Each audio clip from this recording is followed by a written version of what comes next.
আমরা সবাই জানি আমরা একদিন মারা যাব, কিন্তু কখনো কি এইভাবে ভেবে দেখছি?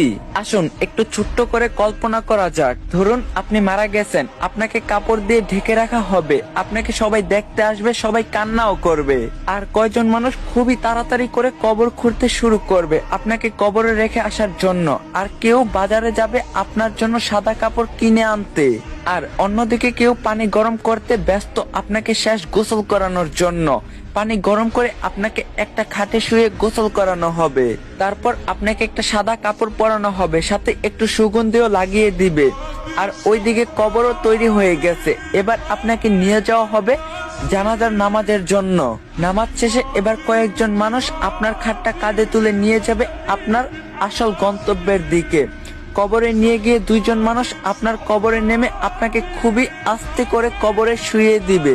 সাদা কাফনে মোড়ানো আপনার লাশের বাঁধন খুলে দিবে আর আপনার মুখটা বের করে দিবে। তারপর তারা উঠে আসবে আপনাকে একা রেখে। তারপর আপনার কবরের উপর বাঁশ বিছানো হবে ঢেকে দেওয়ার জন্য। এবার সবাই আপনার কবরে মাটি দিচ্ছে আর চলে যাচ্ছে। আপনার উপরে বিছানো বাঁশের ফাঁকা দিয়ে আপনার উপর কিছু মাটিও পড়ছে। এবার মাটি দেওয়ার শেষে সবাই দোয়া করে চলেও যাচ্ছে সেই 3.5 হাত অন্ধকার কবরে আপনাকে একা রেখে। এই সব কিছু আপনি বুঝতেও পারছেন, দেখতেও পাচ্ছেন, আর হয়তো খুব চিৎকার করতেছেন, কিন্তু কেউ আপনার চিৎকার শুনতে পায় না, দেখতেও পায় না।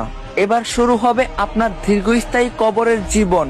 কিছুদিন পর ধীরে ধীরেই সবাই আপনাকে ভুলে যাবে, আপনজন বাড়ির লোক সবাই সুন্দর আনন্দে জীবন কাটাবে। সবকিছু ঠিক আগের মতোই চলবে, সব থাকবে, শুধু থাকবেন না আপনি।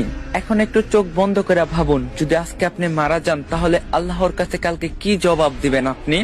চেষ্টা করবেন 5 ওয়াক্ত নামাজ পড়ার। আর বহুদিন পর ইসলামিক কন্টেন্ট নিয়ে ব্যাক করলাম। ভিডিওটা কেমন লাগছে অবশ্যই কমেন্টে জানাবেন, আর রিকোয়েস্ট রইল 3টা করে কপলিং করে দিবেন। তো দেখা হবে নেক্সট ভিডিওতে। আল্লাহ হাফেজ।